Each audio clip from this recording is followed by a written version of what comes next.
Hello दोस्तों, माताओं बहनों, कैसे हैं आप सब। उम्मीद करती हूँ आप सब अच्छे होंगे। आप सबका मेरे यूट्यूब चैनल हिंदू पूजा शक्ति में बहुत बहुत स्वागत है।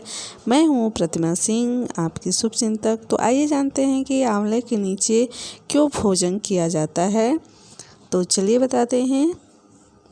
आंवला नवमी के दिन भगवान विष्णु और शिव जी की पूजा की जाती है। कहा जाता है कि आंवला नवमी के दिन दोनों देवता आंवले के पेड़ में निवास करते हैं। इस बार आंवला नवमी नवंबर में 12 को पड़ने वाला है। तो इस दिन सभी महिलाएं सुबह जल्दी स्नान कर आंवले के पेड़ की पूजा करती हैं और जल अर्पित करती हैं। आंवले के पेड़ की जड़ में जल के बाद दूध चढ़ाया जाता है। उसके बाद पेड़ पर रोली, चावल, हल्दी सहित सभी चीज़ें चढ़ाकर उसके चारों तरफ कच्चा सूत या मौली 8 परिक्रमा करते हुए लपेटें। इसके बाद आंवले के पेड़ के नीचे परिवार के साथ भोजन किया जाता है। आंवला नवमी का महत्व। आंवला नवमी के दिन आंवले के पेड़ के नीचे भोजन बनाकर उसके नीचे बैठकर खाने का बहुत अधिक महत्व माना जाता है। कहा जाता है कि इस दिन भगवान विष्णु ने कुष्मांडक नामक दैत्य का वध किया था। यही नहीं, आंवला नवमी का दिन ही था जिस दिन भगवान श्री कृष्ण ने कंस का भी वध किया था। इस दिन लोग मथुरा वृंदावन की परिक्रमा करने जाते हैं।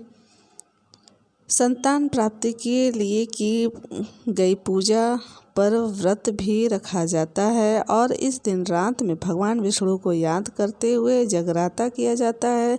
आंवला नवमी के दिन भगवान विष्णु लक्ष्मी की कृपा पाने के लिए शाम के समय यहाँ एक दिन दिया भी लगाया जाता है। पौराणिक कथा के अनुसार काशी नगर में एक निसंतान धर्मात्मा वैश्य रहता था। वैश्य की पत्नी से एक दिन उनके पड़ोसन ने कहा कि अगर तुम किसी दूसरे स्त्री के पुत्र की बलि भैरव बाबा को चढ़ा दोगी तो तुम्हें पुत्र की प्राप्ति हो जाएगी। वैश्य की पत्नी ने जब अपने पति को यह बात बताई तो उसने इस बात से साफ इनकार कर दिया, लेकिन पत्नी ने वैश्य की बात न मानते हुए एक कन्या को कुएं में गिराकर भैरव बाबा को उसकी बलि दे दी। लेकिन इसके परिणाम स्वरूप वैश्य की पत्नी को उल्टा पड़ गया और उसे कोढ़ हो गया। इसके साथ ही बलि दी गई कन्या की आत्मा भी उसे सताने लगी। वैश्य के पूछने पर उसने पति को सारे बातें बता दी। वैश्य ने पत्नी से कहा, ब्राह्मण वध, बाल वध व गौ हत्या पाप है। ऐसा करने वाले के लिए धरती पर कोई जगह नहीं है। वैश्य की पत्नी अपने किए पर शर्मसार होने लगी। तब वैश्य ने उससे कहा कि तुम गंगा जी की शरण में जाकर भगवान का भजन करो व गंगा स्नान करो, तभी तुम्हें इस रोग से मुक्ति मिलेगी।